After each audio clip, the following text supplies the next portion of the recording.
Pre-York press conference, we're here with our boxing intellect, Zak Chelli. First of all, how's the studies going? You back at school yet? No, not yet. After this fight, I will be though. I got to look for accommodation and get to grips with my courses.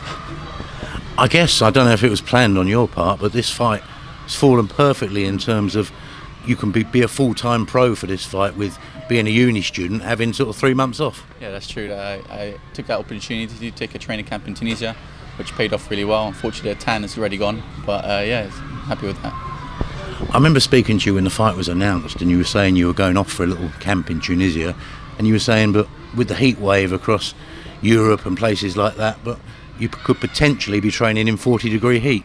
Yeah, I was in Tunisia. I was training up to 45-degree heat, and even did 10-round sparring with I trained with Tunisian national team, so I'd sparred all their boxers, and that was difficult, especially in the heat.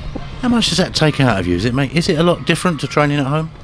Oh yeah, it's a lot different. Like when I'm training in Tunisia, I do 3-kilometer runs. As soon as I come to England, my times are already 20 seconds better. So it does make a huge difference. Yeah. Is hydration a big issue? I drink like 2-4 liters of water every day, so yeah, it all fills up. Get rid of the nasty stuff, bring in the new stuff. Does it get cool in the evenings or first thing in the morning? I sleep just in my underwear, no covers, no nothing. It's spoiling. You're sweating at night, you're sweating at day, you're sweating all the time. So the Chelli homestead hasn't invested in air conditioning yet? We actually did. First day for one of the houses we bought air conditioning, but the other ones, no, there isn't, so we're just sleeping on the mattress. Right, on to this fight, KODY Davies. A massive fight, and I think it's fair to say, I know you've been away, but there's been a lot of talk about it, and people are up for this fight. People seem really interested. Another 2 undefeated boxers, so it's bringing a lot of talk. Is it something about you that wants to propel yourself into these sort of fights?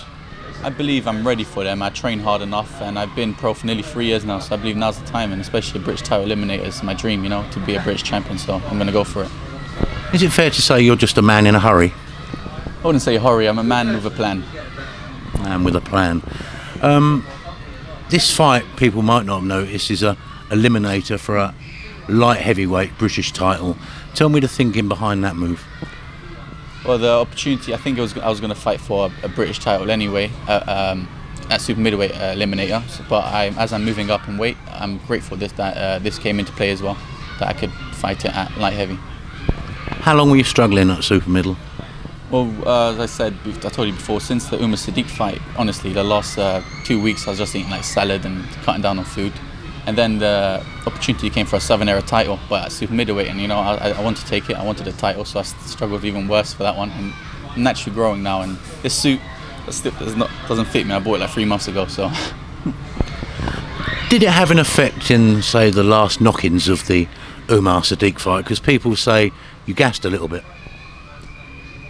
I don't know. Who knows? But at the end of the Umar Sadiq fight, I pulled myself back, did I not?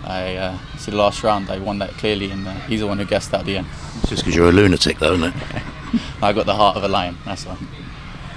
How much difference has it made across your training, just not having that sort of extra poundage to worry about? Yeah, it's great. I mean, I'm eating well. Before I had to watch how I eat, and that takes away energy for when you train. Now I'm training fully 4 hours a day, and I'm feeling hydrated, I'm feeling full all the time, so it's great. You think you're big enough? Yeah, I believe I'm big enough. Yeah, I'm especially sparring bigger people and knocking them down, so more knockouts than sparring, so I do feel stronger. Tell me about Davies. I mean, I actually said to him yesterday on the phone, but you're probably 2 proper fights ahead of him. Do you think that would be fair to say? I believe so, yeah. I've already had a title, and I've already fought an undefeated boxer. Him, on the other hand, he's never done a 10-rounder, and he hasn't fought anyone who's undefeated. So. You think this is his first proper fight? I believe so, yeah, and he's going to be surprised.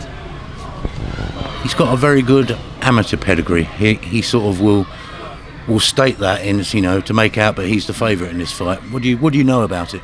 All I know is he's a Welsh champion, and I already beat a Welsh champion, and when I spoke to him after the fight, he told me it took him 3 fights to become a Welsh champion, so it's not really that impressive. And also I believe it was at heavyweight, so under 91, and now he's a light heavyweight, so it's a big difference. Fiddly southpaw, any problem? I'm actually pretty great with southpaw. My first fight was against southpaw, and I stopped him, so it looks good. Will the Chelli stoppage ratio go up on Saturday night? I want it to, so God willing it will. You think it'll be awkward?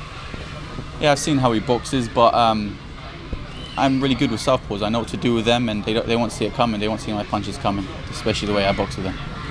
You're an explosive, combustible sort of character in the ring, and people are probably expecting a right old tear-up. He'll probably try and make it anything but that, you reckon? I don't know. I've seen a few of his fights. He likes to give it to them, or he likes to. But as soon as he feels my power, I believe he'll be backing off. So I'll box like we'll see with Jimmy Smith. My last fight, beautiful 10 rounds. I won every single round, and I boxed the way through it. A whole new world you're entering into with light heavyweights, and it's a booming division. Where do you think what potentially comes for you after this? I mean, you've got the likes of Lyndon Arthur, you've got the English champion Dex Spellman on this bill fighting Shakan Pitters. Are those the sort of fights you'll be looking for afterwards? Well, I've already got my eye on the British title, because this is a British title eliminator, and I know that Boat is probably going to vacate it, and I believe it's Craig Richards, so it might be that one. Fancy a bit of that? I'd love a bit of that. Zak, thank you, pal. Thank you very much.